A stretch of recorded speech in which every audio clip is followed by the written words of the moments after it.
طيب، السلام عليكم ورحمة الله وبركاته. يسعد صباحكم جميعا، وأهلا وسهلا فيكم في المحاضرة الثالثة والأخيرة من الموديول الأول Research Ethics. نحب نوضح في البداية إنه this activity is an initiative from the E1 Health Cluster Research Administration. It's a series of research education modules until the end of the year 2020.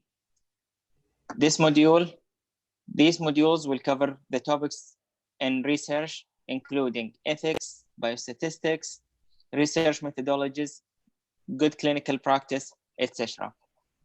We're finishing today with our last lecture of the first module, research ethics, and next week we'll start with the second module regarding biostatistics. I hope you enjoy the lecture, and I will pass it on to our IRB chair at KFSD King Fahd Specialist Hospital in Dammam, Dr. Iman Nasim. Dr. Iman. Thank you so much, Dr. Salim, for this kind introduction, and we are so happy to have you all for this I'm sure that it will be a very, very nice lecture presented by our IRB manager, Mrs. Lama Jamahawi. Mrs. Lama is a certified GCP and IRB professional with a master's degree in immunology and allergy from the University of Nottingham in the UK, and a bachelor degree in biological sciences from the University of Jordan. She started her career as a researcher, technical writer, and IRB coordinator at Kid Hussein Cancer Center in Amman, Jordan. During the past 15 years, she got involved in establishing, operating, and serving on multiple human subjects protection initiatives and research ethical review boards, also known as institutional review boards, IRBs, in Jordan, Saudi Arabia, Qatar, USA, and Canada, whilst building capacity and potential for association for accreditation of Human Subjects Protection Program, the AHAR accreditations. Lama is an enthusiastic trainer and educator on human subjects protections, IRB operations, and special interest in English Arabic consent forms development. She currently serves as the IRB manager and oversees the IRB office operation at KFSHD. And we are so lucky to have her because without her, our office would have been in a totally different state. Thank you so much, Lama, and I give it to you. Thank you so much, Dr. Iman, for this wonderful and very kind introduction. Thank you, Dr. Salim, for the opportunity, and of course, thank you for the cluster. We're very much looking forward the opportunity to share knowledge and learn as well. Assalamu alaikum, everybody. I hope you're all in the mood to learn a little something about the consent form today. So it's going to be an introduction about the informed consent in human subject research. It's a huge topic. It's a very important topic. It cannot be covered all together in one session, but I'm just going to be trying to introduce the most important aspects that we'd really would love you leaving today having it in your minds. So, what is informed consent? It's an ethical and legal requirement, first of all. It's an ongoing process. It's when a participant is informed about all aspects of the study. After studying all aspects of the study, the participant voluntarily confirms his or her willingness to participate in a particular study. When I say it's an ethical obligation or an ethical requirement, it's because there were so many ethical incidences in the history that showed us how important consent is. And when we say legal requirement, that means there are regulations in the countries where research is happening, and they require that consent form is taken and documented in a certain manner. So the ethical concept, the concept of the informed consent is embedded in the principles of Nuremberg Code, Declaration of Helsinki, and the Belmont Report. The informed consent is the primary area of application for the core principle of respect. So if a question being asked, what is the core principle? The informed consent is an application of what important core principle? It is the principle of respect to participants. Because if we're going to be recruiting somebody to participate in research, out of respect, we need to inform them fully and completely of all the risks, all the benefits, the situations, make sure that they understand and take a voluntary decision to participate. And it is out of respect that we do that. So again, the informed consent is a process. Whenever we think of informed consent, people think it's a signature on a form. Well, that's part of it, but it's not the whole picture. The whole picture is that it's a process. It's an ongoing process. It's not a one-time incident thing that happens. And what makes a consent valid, a valid consent, is compromised with information. We give information fully. It's compromised of decision-making capacity. There needs to be a decision-making capacity for the participant, and there need to be voluntariness. To make decisions, people need to understand. That means they need to comprehend the information given to them, and they need to be able to reason. Reasoning meaning thinking about something logical and sensible way. And then they need to be free and willing to express the choice, whether they want to participate or not. So if any of these are not balanced or not taken care of, that would mean the consent is not valid. And that's the worst case scenario. We do not want to do research without a valid consent, because that way we're jeopardizing a core principle of respect, which is very necessary in research. In the informed consent process, language and translation is very important. The IRB usually gets, especially here in Saudi Arabia at King Fahd Specialist Hospital and the E1 cluster, the language, the formal language of work is English, and the language of the country is Arabic. So the participants mainly speak Arabic and English, and that's what the consent forms that we receive at the IRB are usually in.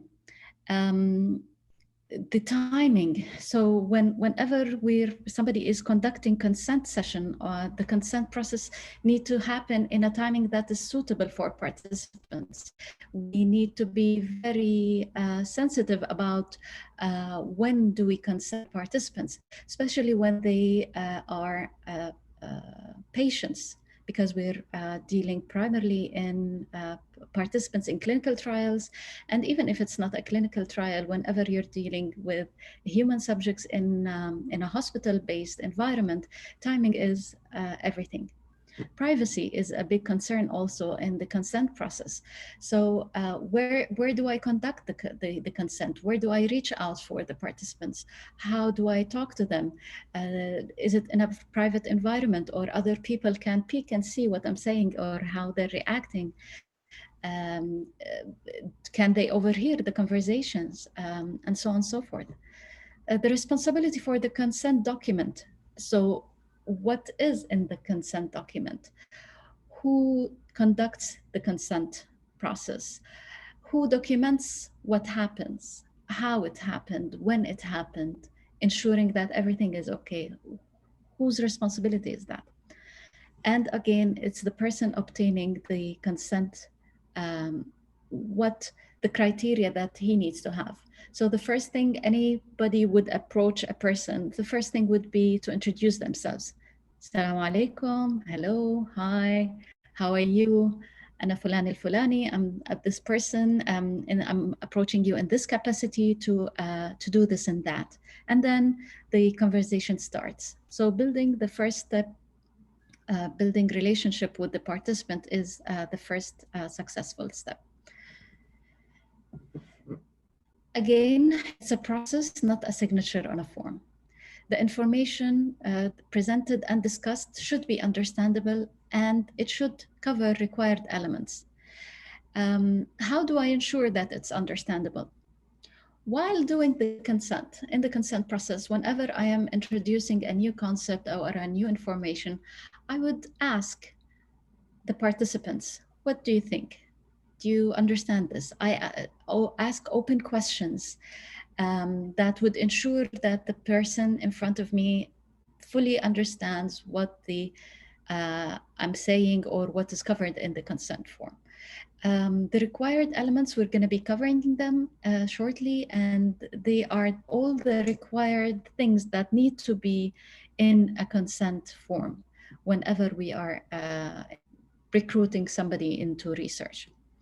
Documented if required, that means in certain cases, the IRB would approve a research to be done without documentation of consent, and we're going to be speaking about the waivers again shortly. So elements of informed consent, and I'm going to take my time with this slide. There are a set of required elements, and there are additional elements that could apply and needs to be there whenever applicable. For the required elements, every consent form needs to have a statement that states that this study involves research, that the person approaching you is approaching you in the capacity of a research team player, a PI or a sub-PI or a coordinator that are involved in the human subject research. And then the purpose of the research. It's very important to state what this research is all about.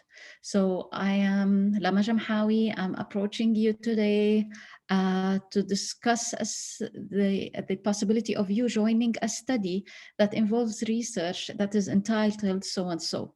And then there needs to be a description of procedures identifying those that are experimental. And this is very, very important, especially in environments of medical care, like hospitals and so on. And when we say what's those that are experimental, that means that we're not that sure of their benefit, or it's on an experimental base that they are included in the research. And this is followed necessarily by the description of risk. And risk is per procedure in the research project.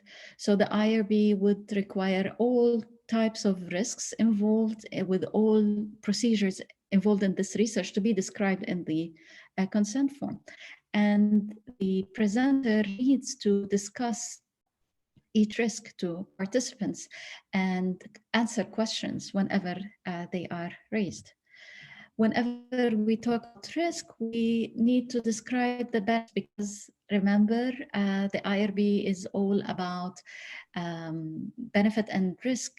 And when the IRB reviews an application, it sees the risk and the potential benefit, and it assesses them very crucially, at core of what the IRB does. And this is also needs to be there in the consent form out of respect to participants, and to give them the autonomy to choose based on complete information given. Disclosure of alternatives. So whenever I'm presenting a research project, I could say there is another research project going on in the hospital if you're interested in, or if there are no other alternatives, I would say there are no alternatives.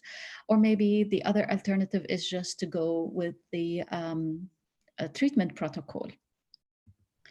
Extent of confidentiality that would be maintained. And when we say confidentiality, that pertains mainly to the confidentiality of data. So who would have access to the research data collected from you as a participant?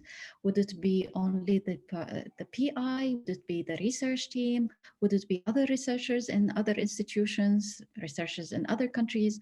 Would it be the National Committee of Bioethics or the Saudi FDA? Or, for example, in the time of COVID-19, would it be Wiqaya? Who would have this much information about you, and how would they receive it? Would they receive it with full knowing fully who you are or partially, and so on and so forth. So the extent of confidentiality and how it would be maintained is very crucial in any type of research. If any compensation and treatment from an injury are available, and who will pay for the treatment, and that pertains mainly for clinical trials, and it's very important. Usually the clinical trials approved at KFSHD, they come under the police التأمين or insurance. So there is an insurance that covers for injury and for participants in clinical trial. And very importantly, the contact for questions about the researcher, the subject's rights, and the injury. So the PIs or the investigators' contact details, including the mobile number or telephone, and the emails should be there for any questions that come up. And the IRB and maybe even the HRPA, the Human Subject Research Protection Administration, telephone numbers should be in the consent form, so the participants could approach somebody in the hospital to talk about their rights and their experience maybe, or if they have any complaints, and so on and so forth. In case of injury, who should they contact and how? It should be there. All of that needs to be in the consent form. And most importantly, there needs to be a statement that says that this is voluntary. And refusal to participate will not involve any penalty or loss of benefits to which the subject is otherwise permitted, and mainly clinical treatments, since most likely participants would be patients at the institution. The additional elements that could be there might be asked to be placed in the consent form from the IRB point of view, approximate number of subjects. So sometimes a research study would be like humongous. It's nice to have a huge number on the consent form, not to influence the participants, but just to say how important or how big the project is. Some significant new findings. So some types of research, as you're doing the research, the PI would come to know additional information participants to know, so they could assess their willingness to stay at the study or not. And such statement should be there, and the subjects should be asked whether they would like to know or not. And of course, this differs from specific significant new findings to others, and that's also under the IRB supervision, and they pay quite a great deal of specification in this regard. The consequences of a subject's decision to early withdraw from the research and procedures for orderly termination of participation by the subject. So whenever we say the participation is voluntary and they could refuse to participate, or they could stop at any time if that is feasible for that type of research, they need to know how to do it safely. Because sometimes if it's a clinical trial and they are on a certain drug, it needs to be done in a systematic manner, so they do not have a withdrawal syndromes or any type of effects that could harm them. So they need to know in advance. Additional costs, there shouldn't be any additional costs for participation in research. The costs of coming to the research center or to the clinic, the meals missed should be covered by the researcher and the research team, and that's also viewed by the IRB. Anticipated circumstances under which the subject's participation may be terminated by the investigator without regard to the subject's consent. So sometimes the investigator would say, thank you for your effort so far. I'm sorry, but we cannot include you any further in the research because you haven't been compliant, or you haven't done so-and-so in the desired manner, or in any other cases that pertains to that research project. Okay, so let's come to this. When we said that the research language should be considered, how about this in a consent form? Do you think that this is simple? We strongly suspect that the way the human brain processes exteroceptive and proprioceptive sensory input differs. External inputs are processed straight away into what is called the sensory system, which corresponds to the anterior part of the partial lobe of the brain. And so on and so forth. This is not simple. This is not a consent form language. This is clearly a college degree language. Somebody who is specialized, maybe neurology, would be able to comprehend this, but not a normal person consenting to participate in research. This is too much. So what would be an alternative, a suitable alternative that the IRB would like to see in a consent form is this. The purpose of the study is to take pictures of your brain to help us understand how it works. So imagine that you're talking to your 8th grade nephew or niece or cousin and telling them all about the research. And this is how the IRB would desire consent forms language be like.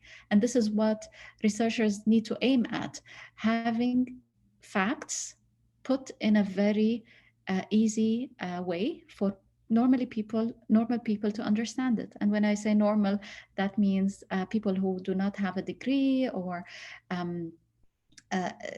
just any person who would want to participate be able to understand. And so we need to get away from technical language and get it to a basic English or basic Arabic as much as possible. And in this case, I would like to bring to your attention that this is something that Word could do for you. So in Word, you could actually assess the readability of the English text. So for the first paragraph, it was a grade level 15, while the IRBs usually ask for a grade 8. So for the Flesch-Kincaid grade level, it's 6.7 for the second sentence. And this is something that technically we could assess any consent form in English to be at the 6th grade or 8th grade level. And this is doable using Word. And the tab is under review, and you could Google that. Or we could talk later on how to do it and apply it. So, who can provide consent? So whenever a researcher wants to do research, he would approach people to consent them. And usually these are adults with the capacity to consent, representatives for an adult without capacity to consent, parents for children or fetuses. And then we have the process of assent. We're going to be talking about this shortly. Let us focus on the first part.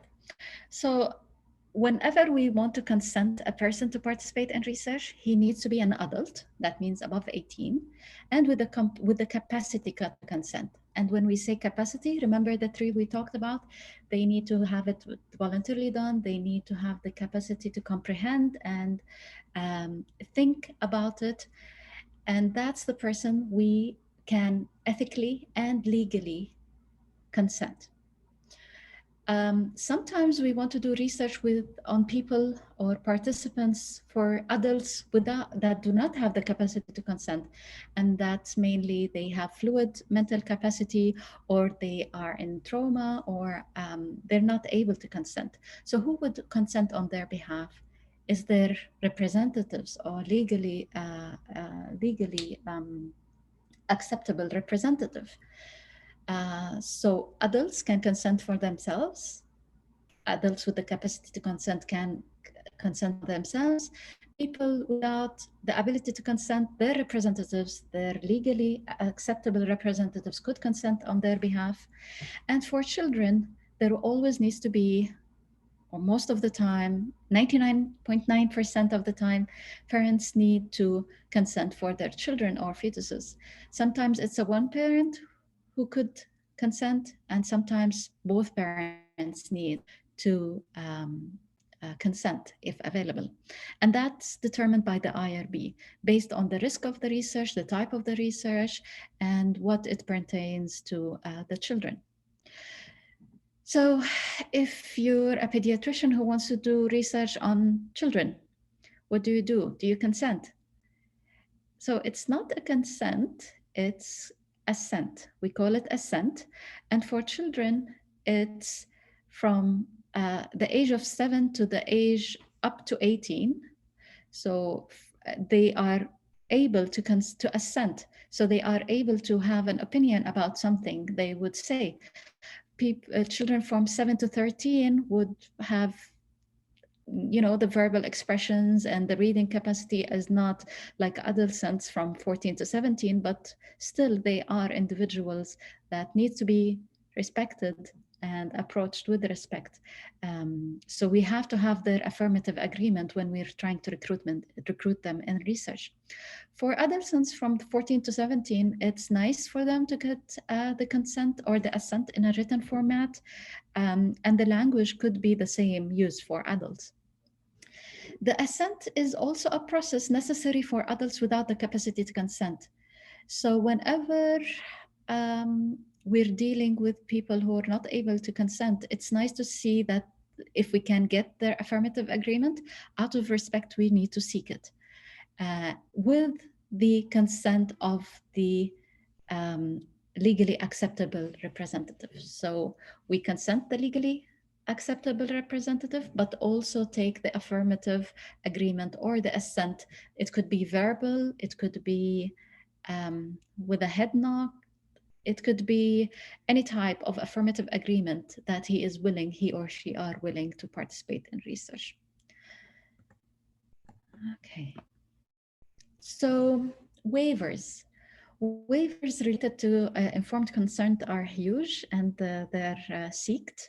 And the IRB could give them happily if some points are met. We have the waiver of documented or signed informed consent, and that is the IRB waives the researcher obtaining the signature on a form for participants, or the waiver of the informed consent altogether, or alteration of the informed consent, i.e. a waiver of the elements, might eliminate one of the elements or do it differently. And we'll see how and give some examples. So waiver of documentation of informed consent, the IRB can grant that to researchers when the written consent is the only link to the study and record of subject's name could compromise the participant. So what does that mean? Let's have an example. If a researcher is doing research on domestic violence, and there is no record of a participant being a participant except the signature on a form. The signature on a form could be riskier to the subject than anything, because if he or she are subject to domestic violence. So in such cases, the IRB, to eliminate the risk to the participants, they say no need to get a signature on the form, but you need to do the consent. You need to consent participants. You do not need to document it by signature of the participant, but you need to do the consent fully. The other way is when the research presents no more than minimal risk. So it's below like usual risk of daily basis activities, and there are no harm to subjects. It involves procedures for which written consent is normally required outside of the research context. And for example, when we're having questionnaires, some questionnaires are very direct. They do not have any questions that could trigger any kind of harm or risk, might it be social or psychological or anything. The IRB would say, okay, we approve this research to go with the waiver of documented signature of the informed consent what's necessary is for the questionnaire to have an information sheet on top of it. So the participant would know what it's all about. It would have all the elements of the consent. So it would have that this is research done by this person whose contacts are this, and this is voluntary. And by completing this questionnaire, you assess that you are willing to participate in this research. So these are the two cases when the waiver of documented signed consent is granted by the IRB. The waiver or alteration of informed consent altogether is for some projects that could not practically be done without an alteration to the required elements.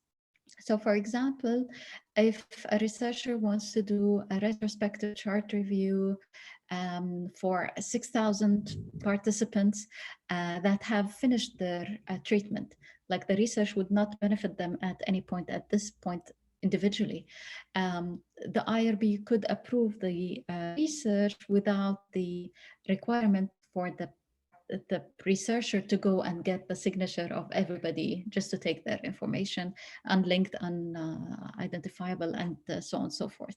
So this is when we waive the informed consent altogether. We waive or alterate the informed consent elements when it's necessary. Let's say, for example, if somebody is studying the effect of cheating or the effect of lying, or I don't know how well marriages are going. So if we tell the participants the goal of the research, it could affect the results of the study. So sometimes the IRB would approve research projects with consent, not directly saying what this research is about. So the researcher could go and do the research and get valid data by the end.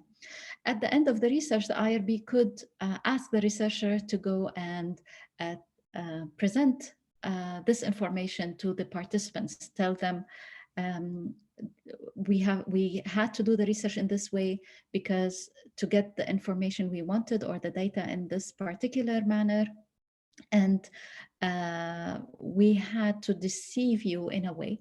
So, but this is what we were doing, and you're protected, the information protected, and nobody could say what your score was or what so and so. So these are the waivers that could be granted by the IRB to researchers in regards to consent form. Waivers of parental permission. We said like whenever we're doing research on children, we need to get the parents' permission.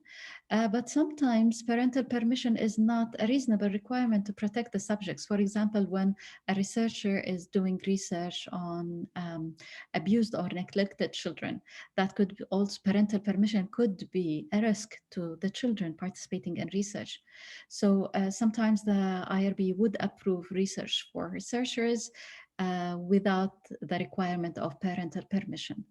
But provided an appropriate mechanism for protecting the children who will participate as subjects in the research is substituted. So maybe the teachers or the principal of the school or the ministry of education, knowledge, or so it should be covered and done in a very fine manner. And depending on the nature and the purpose of the activities described in the protocol, the risk and anticipated benefit to the research subjects, their age, message status, and condition. All of these are points that are taken into consideration whenever the IRB would think about granting waiver of parental permission in a research project. So the IRB considers few things whenever a research is submitted to the IRB, and we're reviewing the consent form and the consent process, because part of the protocol and the submission package to the IRB is the researcher addressing how he or she will be doing the research process, where and when, and the circumstances, who will get the consent from participants. And we check the elements. All the elements need to be there. And in what format? Is it in a form? Is it in a script? Is it in an email? Is it in an information sheet? Is it verbal? So all of these are considerations that the IRB look at, and make sure to make the most suitable decision that would ensure the protection of human subjects and their rights and welfare. Who can provide consent? Again, we consider the ages and the conditions and the languages. We consider the capacity to understand and decide. Whenever a researcher wants to present a research in a certain population, we assess, is the process suitable for this type of participants, or their age or condition? Is the language presented suitable, understandable, easy to understand? Again, we like to waive, we like to make people's lives easy or easier, but while ensuring the safety and protection of human subjects in research. Assent is very dear to our hearts, because we, out of respect, we would like to have the affirmative agreement of all participants, whatever their conditions are, to the most of it. So we pay a great deal of attention to that, and on how he's going to be approaching these participants to get their affirmative agreement. The IRB also could consider the monitoring of research consent process.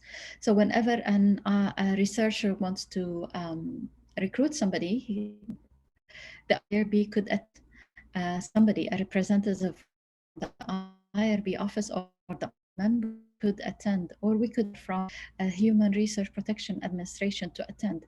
And that's pertains to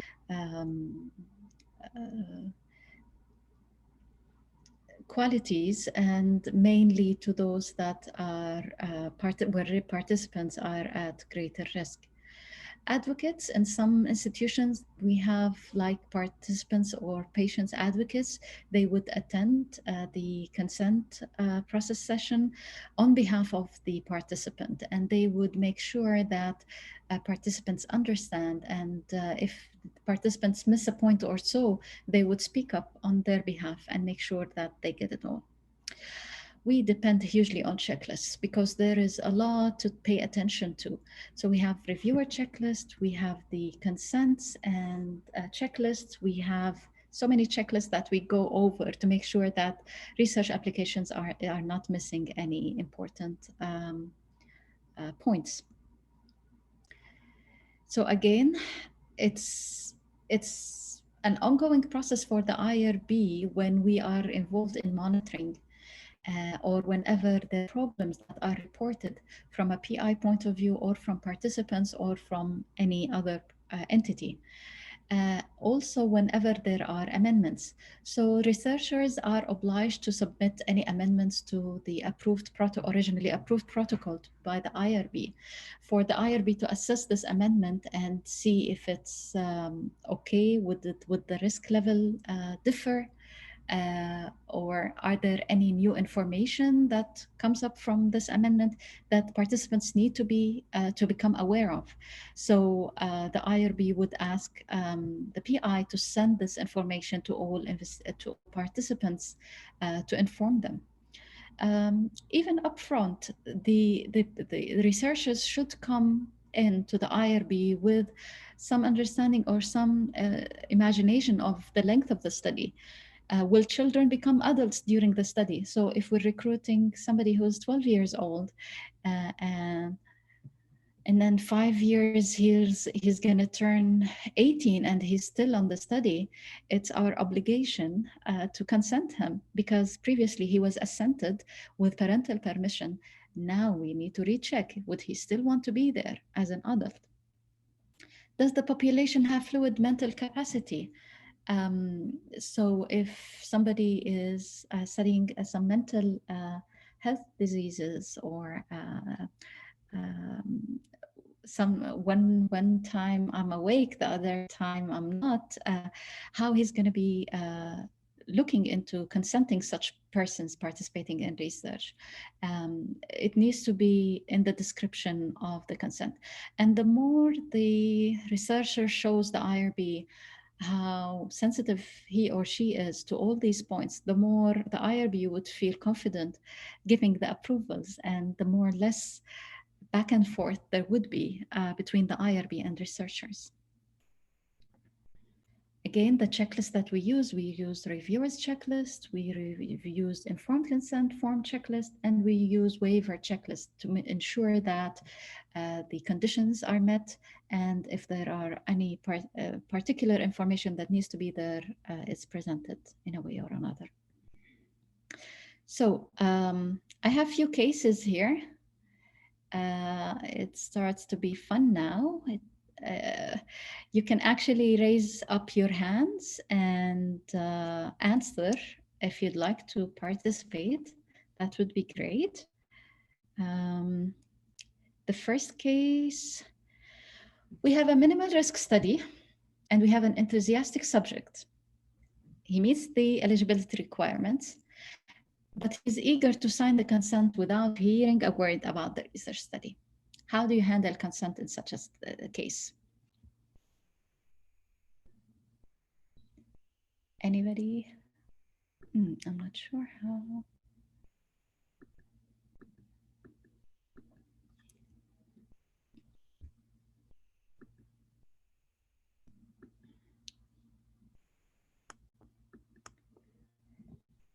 Oops. Anyone would like to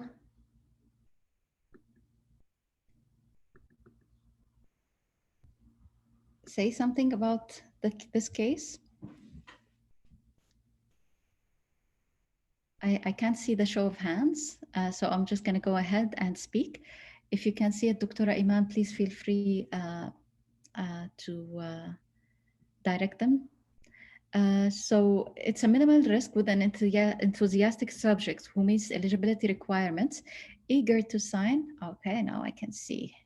Chat. I have an answer by chat, which is waiver consent. Okay.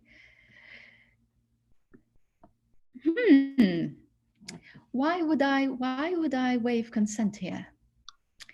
If somebody comes into the clinic or to the where I'm conducting the study, it's a minimal risk study, and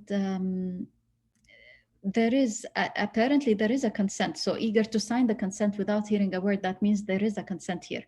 But what I'm asking is, do you recruit them right away? Do you recruit them right away? The answer would be no. I would take it slowly. I would first thank them very much for the being eager to participate. And I, of course, I do not want to lose somebody who's willing to participate in a research, but they need to hear what it's all about. They need to hear all the elements of the consent form. I need to make sure that they understand what this research is all about. I need to assess their understanding, and then, yes, go ahead and sign. But I cannot just accept somebody who meets eligibility requirements before making sure that they are consenting in a valid manner. That means that they understand and comprehend. Okay.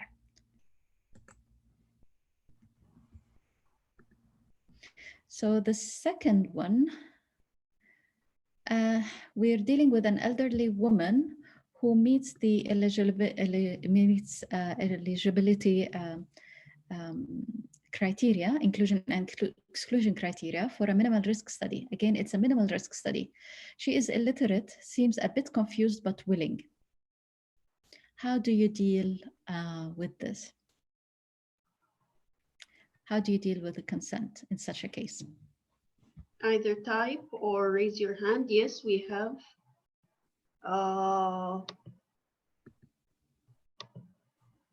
Can we have Amr with us? Sure. Can you unmute, Mr. Amr? Yes. Assalamu alaikum, everyone. Thank you so much, Mrs. Lama, for the wonderful talk. I believe in this case, we need to do our best in terms of explaining, as you said, what is this research is all about. And then if it is a minimal risk research, then we would actually ask her if she is willing to participate in or sign the consent or not. Thank you, Amir. So a trick question here. We have the word illiterate, and this is something I did not cover in the presentation with the intention to cover it here in this slide. The regulations most... we have one answer also from the chat. Excellent. Bravo, that's the answer, Josephine. Bravo, that's a very good answer. It needs impartial witness and let her explain the study before signing the consent. And you win with us today. Thank you. So whenever we're dealing with somebody who cannot read and write, either because they're illiterate or because they're blind, there needs to be an impartial witness that attests to the consent process, not only to the signature on the form, but the whole process. So we need a witness to say that this elderly lady actually heard all about the research, and the understanding was reaffirmed, and the willingness was reaffirmed, and then we could recruit them with the signature of the witness on the form. Thank you so much. The second case, it's the same scenario, the same elderly lady at a third study visit. The subject becomes tired, unwilling to cooperate with the protocol. So what do we do here? She's a little bit tired, she's under the weather, and she's unwilling to cooperate. What do I do?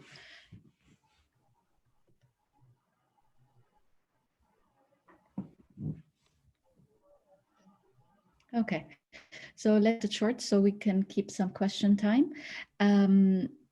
It depends on the study type. Again, it's if this visit is necessary at this time for the success of the study, I would not keep the participant with us. But if it's not, I could assess and say, well, take your time. Maybe we can talk on some other time. You don't have to come and participate or do what is necessary for you now. Think about it. I could call you later on to see if you still would like to be with us or not. So I reassess the situation and see what's necessary to be done for the success of the research, but also with respect to the participants and their conditions. The third case, two adult sisters and their brother. The brother does all the talking. The brothers consent for them to participate. Do you accept them or not?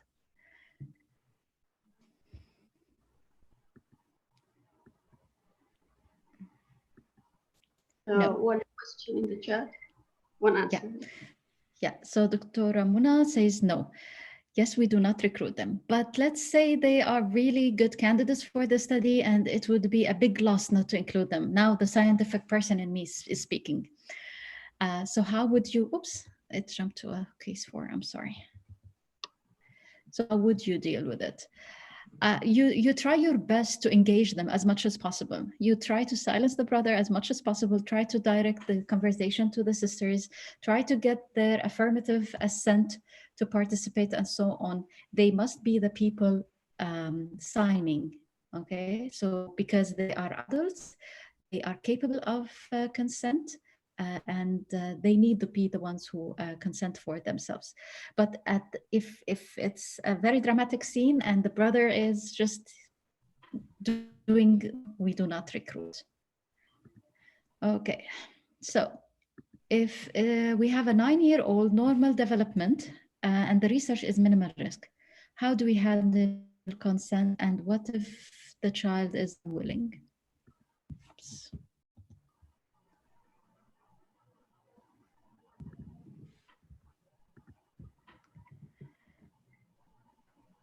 So remember, with children, we have the assent, and excellent.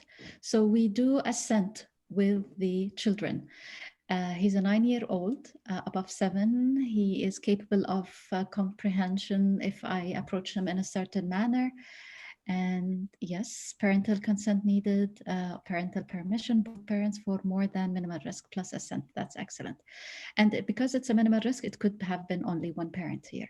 And if the child is unwilling, I respect the desire or the wish of the child. If it's not,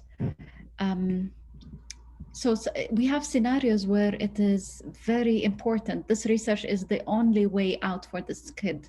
And if he's not willing and he's a child, we would still say his parents would make the decision in the best interest of their child.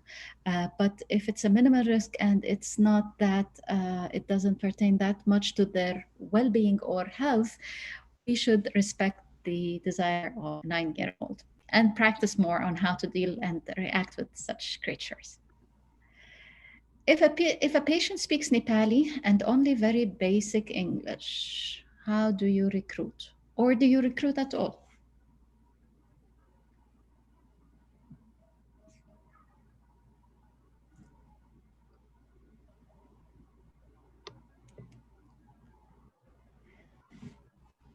Okay. So somebody answered yes with a translator. So this is debatable, and basically the IRB, the researcher need to consent participants or recruit participants to the study that speak the language of the approved consent, the IRB approved consent. So if the researcher is doing a research and he knows that most of the participants coming to this study are Nepali speaking, he needs to provide to the IRB a Nepali script, a Nepali consent form. And the IRB needs to, with a translation to Arabic and English. And there needs to be somebody on the board that talks that language. And IRBs are not usually translation boards. What happens that IRB gets English and Arabic, and some boards, especially here, like at KFCHD, we do Arabic, English, and we have an Urdu speaking person on board. So consent forms could be of these 3 languages. The IRB doesn't really rely on translators in such a case, because the translation would be a verbal translation. There is nothing written, and there is nothing to assure that the translation was actually what was written in the consent form. So we do not recruit a patient who doesn't speak the language of the consent. Sometimes in a very rare scenarios, especially when organizations only treat people or mainly treat people who are Arabic or English speaking, like in our incidents, it's very unlikely that we are to encounter a Nepali speaking participant. But if it happens and he could wait, I would say provide a consent in Nepali, and so they could consent on out of respect. So the 6th case, patient verbally consents when with the doctor, but later refuses to sign consent form with the nurse. How do you deal with this?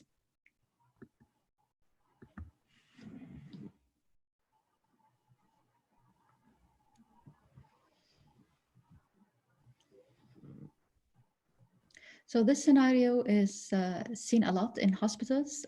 Doctors are looked at as a person of authority, and yes, as you would. Then when they leave the door, they say no to the nurse. We do not recruit unless we affirm that they are willing to participate. And first of all, I would ask why. Why did you change your mind? If I got an answer, I should work around it. I do not want to lose a participant in a study, but I need to do it very well. So I do not want to induce or push somebody to participate, but I need to understand why. And if I understand why, maybe I could work around it and invite the doctors in again and discuss it further, and give them some time to think about it, and then ask them again if they're willing or not. In the NCBE, and this pertains to the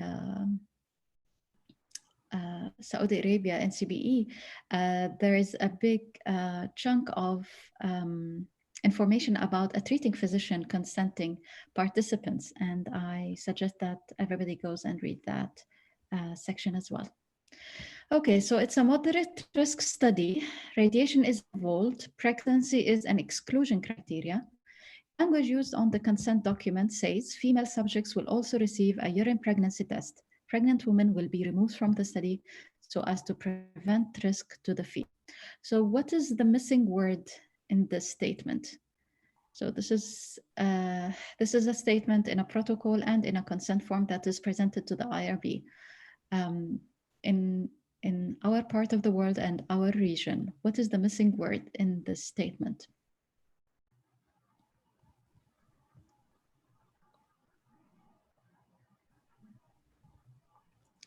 So the magical word is married. Whenever there is a pregnancy test involved and recruitment of women who are able to conceive, they need to be married to eliminate any risk of risk on women participating in research. And that's it. Now we're open to questions.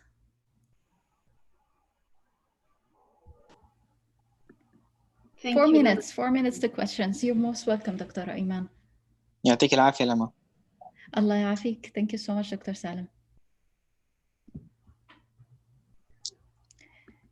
Can I answer any questions? Okay, so we have for the amazing talk. How will the organization deal with the research group in case there was a documented breach in the consenting process? And were there any actual cases that action were taken? That's a very good question. Okay, and I can also leave this open to answer for you as well, Dr. Iman, if you could give an answer to that. So the organization deals with a research group and there was documented breach. And so this shouldn't be the case. The organization would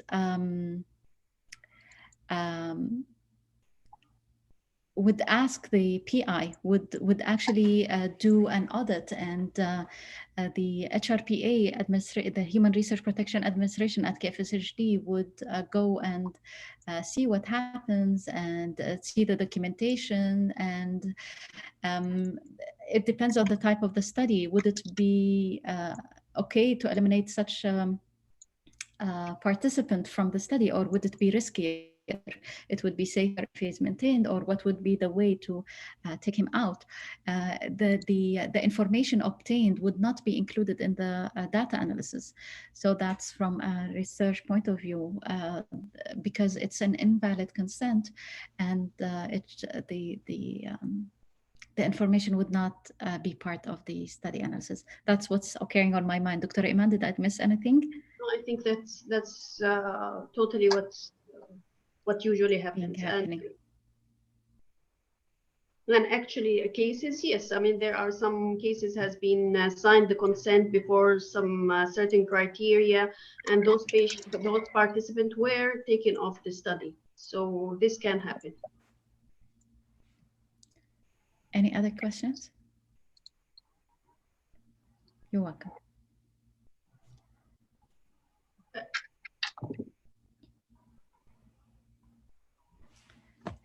Okay, just a second.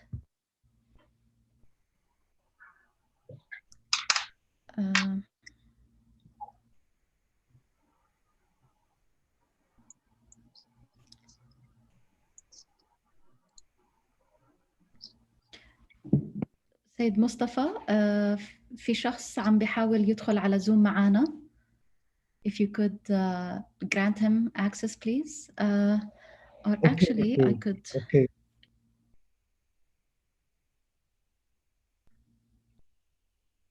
Okay, so any questions, any other questions to the speaker? What about consent in online surveys? Very important question. Consent in online surveys. Yeah, so it would resemble the questionnaires or surveys in real life. The statement would say, by clicking this button, you attest that you are willing to participate, or it would mean that you approve your participation in research, that you have read actually the script. Because even when it's an online thing, the IRB would read the script that would be at the beginning of the questionnaire or the survey, and it would ensure that all the elements are there, that it says it's research, that the questions that needs contact detail, that the statement that says that this has been reviewed by the IRB is there, and that's how it's dealt with. And it depends on the nature of the study and how it's conducted. A statement is maybe that if you stopped participation, we could retrieve your data or not. So it depends on how it's being done.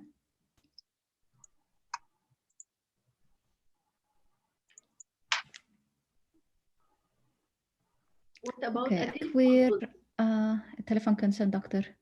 Is it valid? So it depends. Again, if it's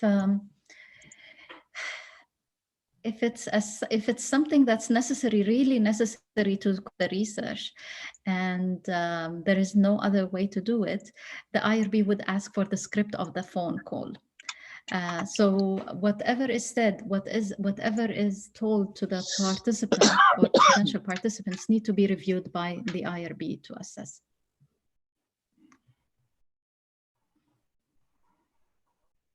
You're Okay, welcome. other questions, because we are approaching time. Okay, so I think that there are no further questions.